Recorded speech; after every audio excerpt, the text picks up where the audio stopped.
नमस्कार, आप सभी का एक बार फिर से the World Sky Weather YouTube channel पर हार्दिक स्वागत है। आज के इस वीडियो में अगले 20 से 24 दिनों के दौरान संपूर्ण भारत में किस प्रकार मौसमी गतिविधियां देखने को मिलेगी उसके बारे में जानकारी दी जाएगी, जिसमें आपको बताएंगे कि आने वाले दिनों के दौरान बंगाल की खाड़ी तथा अरब सागर अब जो सक्रिय होने वाले हैं तो उनमें कब कब वेदर सिस्टम बनने के चांसेस हैं और जो भी वेदर सिस्टम दोनों ही समुद्रों में बनेंगे उनमें से कौन से सिस्टम एक चक्रवाती तूफान का रूप लेंगे और जब भी वह सिस्टम बनेंगे उन सिस्टम की इंटेंसिटी और ट्रैक के बारे में आपको पूर्ण रूप से जानकारी इस वीडियो में दी जाएगी। साथ ही आने वाले 20 से 25 दिनों के दौरान उत्तर पश्चिम भारत के हिस्सों पर जो वेस्टर्न डिस्टर्बेंस की दस्तक होने वाली है उनमें से कौन कौन से WD उत्तर पश्चिम भारत और मध्य भारत के हिस्सों को आने वाले दिनों के दौरान प्रभावित कर सकते हैं और किन किन क्षेत्रों में बारिश और ओलावृष्टि की गतिविधियां उन वेस्टर्न डिस्टर्बेंस के साथ प्रभावित होंगी, इसके बारे में भी आपको इसी वीडियो में जानकारी दी जाएगी। तो आप सभी इस वीडियो को पूरा जरूर देखिएगा इन सभी मौसमी प्रणालियों के बारे में जानने के लिए। और अगर आप पहली बार इस चैनल पर आए हैं तो इस चैनल को सब्सक्राइब और इस वीडियो को लाइक करना ना भूलें। तो सबसे पहले जो मैप आप अपनी स्क्रीन पर देख रहे हैं यह मैप 11 अक्टूबर से 22 अक्टूबर के मध्य बनने वाले मौसमी सिस्टम और उनसे होने वाली बारिश के लिए बनाया गया है। इस मैप को देखकर आप समझ सकते हैं जैसे ही एमजीओ की दस्तक इंडियन ओशन में होगी फेवरेबल फेज में बंगाल की खाड़ी तथा अरब सागर एक बार फिर से सक्रिय होते हुए देखे जाएंगे, जिसकी वजह से देश के अनेक हिस्सों में बारिश की गतिविधियां बढ़ने की संभावनाएं आने वाले दिनों के दौरान दिखाई दे रही है। सबसे पहले वर्तमान में बनी हुई मौसमी प्रणाली के बारे में जानकारी दें तो एक हल्का सा पश्चिमी विक्षोभ उत्तर भारत के क्षेत्रों से अभी वर्तमान में आगे गुजर रहा है। इसके अलावा एक अपर एयर सर्कुलेशन बंगाल की खाड़ी के उत्तर पूर्वी मध्य हिस्सों के आसपास अभी वर्तमान में बना हुआ है। साइक्लोनिक स्टॉर्म शक्ति का रेमनेंट अभी वर्तमान में अरब सागर के पश्चिमी मध्य हिस्सों के आसपास एक लो प्रेशर एरिया के रूप में अवस्थित है। यह सभी मौसमी प्रणाली अभी वर्तमान में देश भर में सक्रिय है। इन्हीं मौसमी प्रणालियों के मद्देनजर आने वाले दिनों के दौरान और भी वेदर सिस्टम बनेंगे, जिसके बारे में आपको जानकारी देते हैं।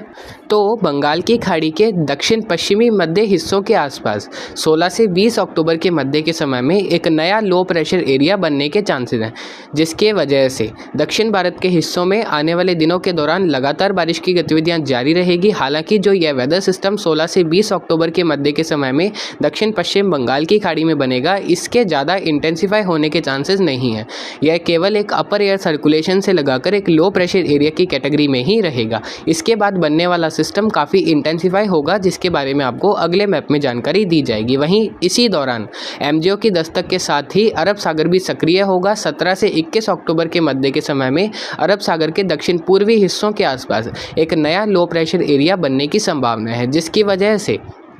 आर्द्र हवाओं का प्रवाह भारत के मध्य हिस्से, दक्षिणी हिस्से, पूर्वी और पश्चिमी हिस्सों में बढ़ेगा। यानी कि देश के एक बड़े हिस्से में आर्द्र हवाओं का प्रवाह बढ़ता हुआ देखा जाएगा निचले स्तर से ऊपरी स्तर तक, जिसकी वजह से तमिलनाडु, केरल, आंध्र प्रदेश, तेलंगाना और कर्नाटक इन सभी राज्यों में बारिश की गतिविधियां आने वाले 10 से 12 दिन तक कई इलाकों में संभावित रहेगी। और जैसे ही 16 से 20 अक्टूबर के मध्य का समय आएगा, कन्वर्जेंस जोन का फॉर्मेशन दक्षिण भारत के कई हिस्सों में रहेगा, जिसकी वजह से तीव्र थंडरस्टॉर्म के साथ बारिश की गतिविधियां इन राज्यों के कई बड़े हिस्सों में संभावित रहेगी। महाराष्ट्र, राजस्थान, मध्य प्रदेश और गुजरात, यह चारों राज्य ऐसे रहेंगे जहां 16 से 21 अक्टूबर के मध्य के समय में नमी वाली हवाओं का प्रवाह कुछ हिस्सों में बढ़ता हुआ देखा जाएगा,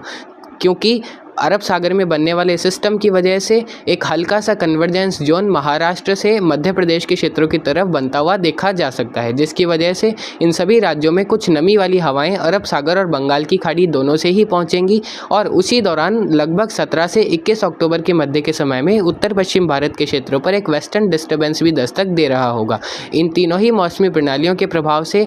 उन राज्यों में बादलों की आवाजाही तो बढ़ेगी और हम उम्मीद कर सकते हैं 16 से 21 अक्टूबर के मध्य के समय में गुजरात के दक्षिणी हिस्से और पूर्वी हिस्से, राजस्थान के दक्षिण पूर्वी हिस्से, मध्य प्रदेश के दक्षिण पश्चिम और दक्षिण पूर्वी इलाके और महाराष्ट्र के अलग अलग भागों में मेघ गर्जन के साथ खंड बारिश हो सकती है। अभी वर्तमान में इसी प्रकार की संभावनाएं उभरती हुई दिखाई दे रही है।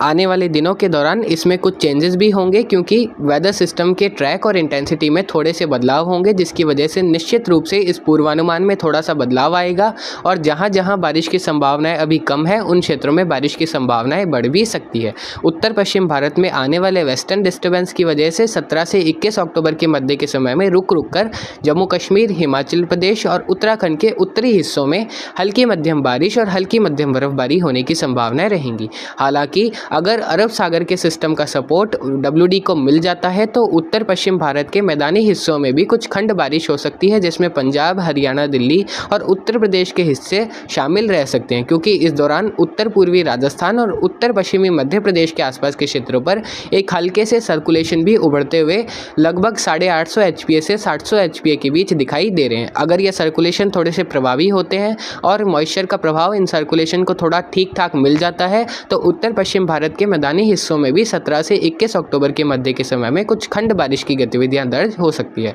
हालांकि अभी ऐसा होने के चांसेस केवल 20 से 30% तक ही दिखाई दे रहे हैं। अगले 2 से 3 दिनों के दौरान ओडिशा, पश्चिम बंगाल के कई इलाकों में बारिश की गतिविधियां अलग अलग हिस्सों में देखने को मिलेगी, जिसमें विशेषकर कोस्टल और सेंट्रल इलाके शामिल रहेंगे, क्योंकि जिस प्रकार आपको वीडियो के स्टार्टिंग में बताया था, एक अपर एयर सर्कुलेशन उत्तरी मध्य बंगाल की खाड़ी के आसपास बना हुआ है, जिसकी वजह से कन्वर्जेंस जोन पश्चिम बंगाल और ओडिशा के इलाकों पर दिखाई दे रहा है, जिसकी वजह से वहाँ बारिश की गतिविधियाँ जारी रहेगी। उत्तर पूर्वी भारत के भी कुछ हिस्सों में अगले 2 दिनों के दौरान बारिश हो सकती है। उसके बाद उत्तर पूर्वी भारत में बारिश की गतिविधियाँ थमेगी, लेकिन जैसे ही बंगाल की खाड़ी में 20-21 अक्टूबर के आसपास से आगे एक नया वेदर सिस्टम बनेगा,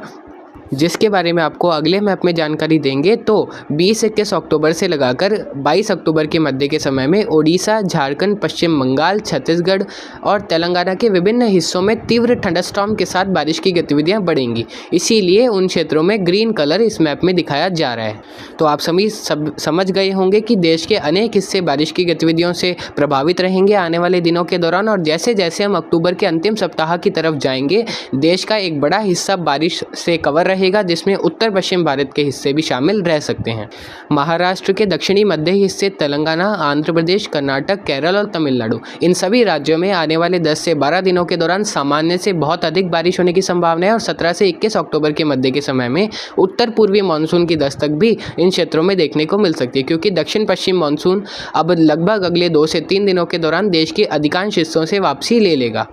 तो नॉर्थ ईस्ट मानसून को भारत के दक्षिणी हिस्सों में दस्तक देने के लिए परिस्थितियां अनुकूल मिलेंगी और उत्तर पूर्वी मानसून की दस्तक 17 से 21 अक्टूबर के मध्य के समय में तमिलनाडु, आंध्र प्रदेश, कर्नाटक और केरल में देखने को मिल सकती है, जिसकी वजह से दोनों ही बम्पर बारिश की गतिविधियों से यह राज्य प्रभावित हो सकते हैं। अब आप अपनी स्क्रीन पर जो मैप देख रहे हैं, यह मैप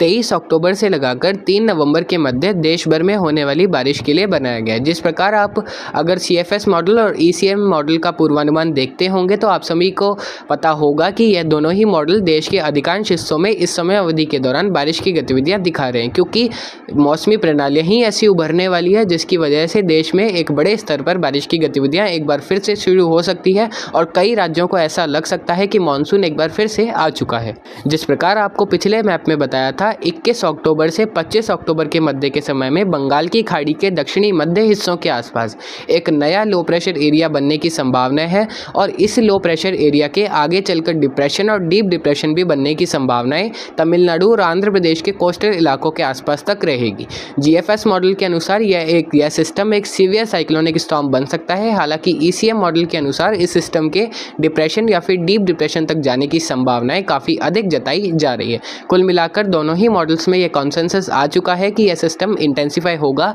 और एक डिप्रेशन या फिर डीप डिप्रेशन की कैटेगरी हासिल कर सकता है। हालांकि अभी काफ़ी दिनों का समय बाकी है और इसकी इंटेंसिटी और ट्रैक में थोड़े बहुत चेंजेस उत्तर पश्चिम भारत में आने वाले वेस्टर्न डिस्टर्बेंस की वजह से देखने को मिल सकते हैं।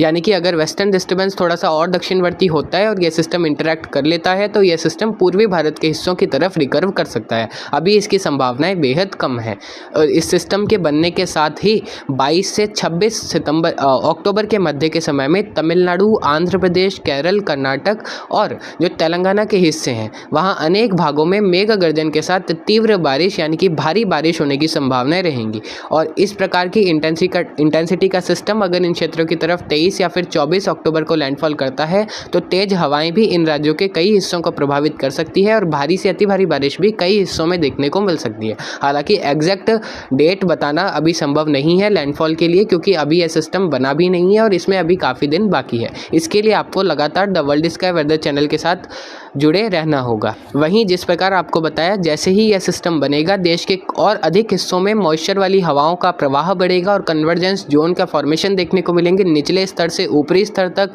वेस्टर्न डिस्टर्बेंस का भी इम्पैक्ट रहेगा, जिसकी वजह से बिहार, झारखंड, छत्तीसगढ़, उड़ीसा, पश्चिम बंगाल, महाराष्ट्र में एक बड़े स्तर पर 22 अक्टूबर के बाद से आगे कई इलाकों में अच्छी खासी बारिश की गतिविधियां तीव्र थंडरस्टॉर्म्स के साथ देखने को मिलेगी और यह होगा निश्चित रूप से,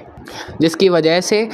इन राज्यों में जो भी फसल कटाई कर रहे हैं किसान भाई, वह अगले 10 दिनों तक लगातार कर सकते हैं। उसके बाद आपको थोड़ी सी परेशानी बारिश की गतिविधियों की वजह से उठानी पड़ सकती है।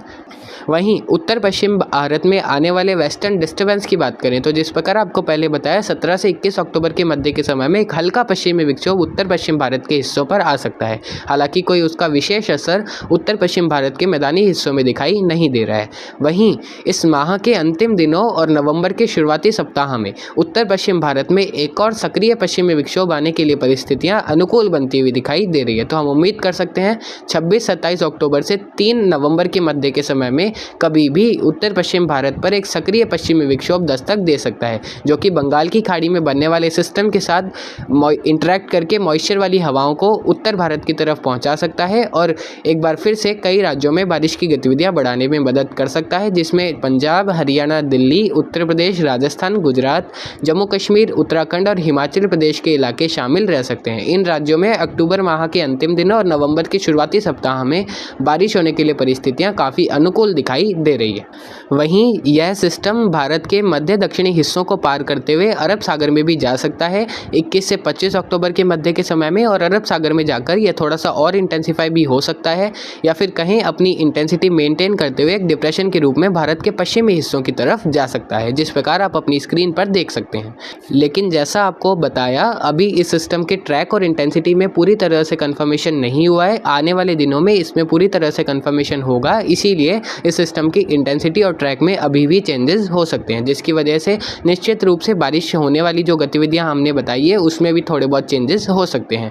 हालांकि कोई बड़े स्तर पर चेंजेस होने के चांसेस तो नहीं दिखाई दे रहे हैं। इसके बाद बंगाल की खाड़ी में 27-28 अक्टूबर से 3 नवंबर या फिर कहें 4 नवंबर के मध्य के समय में एक और मजबूत सिस्टम बनने के लिए CFS मॉडल की तरफ से लगातार संकेत दिख रहे हैं, जो कि संभवतः एक और चक्रवाती तूफान का रूप या फिर कहें एक चक्रवाती तूफान का रूप ले सकता है। अगर इससे पहले बनने वाला सिस्टम GFS मॉडल जिस प्रकार संकेत दे रहा है उसके अनुसार चक्रवाती तूफान मोन्था बन जाता है, तो यह जो सिस्टम होगा इसका नाम साइक्लोनिक स्टॉर्म सेन्या रखा जाएगा। लेकिन अभी चक्रवाती तूफान बनने की संभावनाएं केवल 30 से 40% तक दिखाई दे रही है और आने वाले दिनों में इसमें पूरी तरह से कंफर्मेशन होगा। 27 अक्टूबर से 3 नवंबर के मध्य बनने वाला सिस्टम थोड़ा सा उत्तर की तरफ बढ़ सकता है, क्योंकि उस दौरान एक पश्चिमी विक्षोभ भी उत्तर भारत के क्षेत्रों पर आता हुआ दिखाई दे रहा है। तो अगर यह सिस्टम पश्चिमी विक्षोभ के साथ इंटरैक्ट कर लेता है तो यह सिस्टम निश्चित रूप से ओडिशा या फिर आंध्र प्रदेश के क्षेत्रों की तरफ जा सकता है, जिसकी वजह से पूर्वी भारत, दक्षिण भारत और मध्य भारत के अनेक हिस्सों में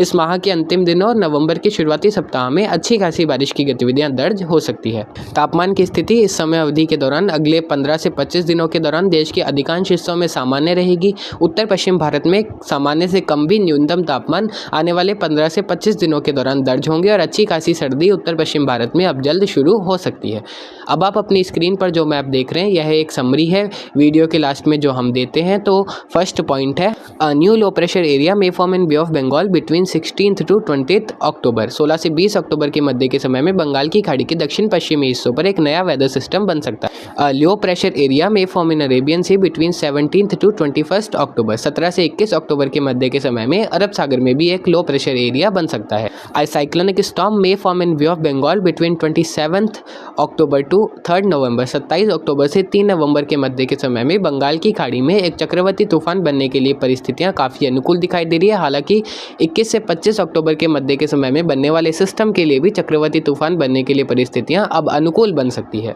अ न्यू स्ट्रॉन्ग वेस्टर्न डिस्टर्बेंस में impact many parts of north west India between last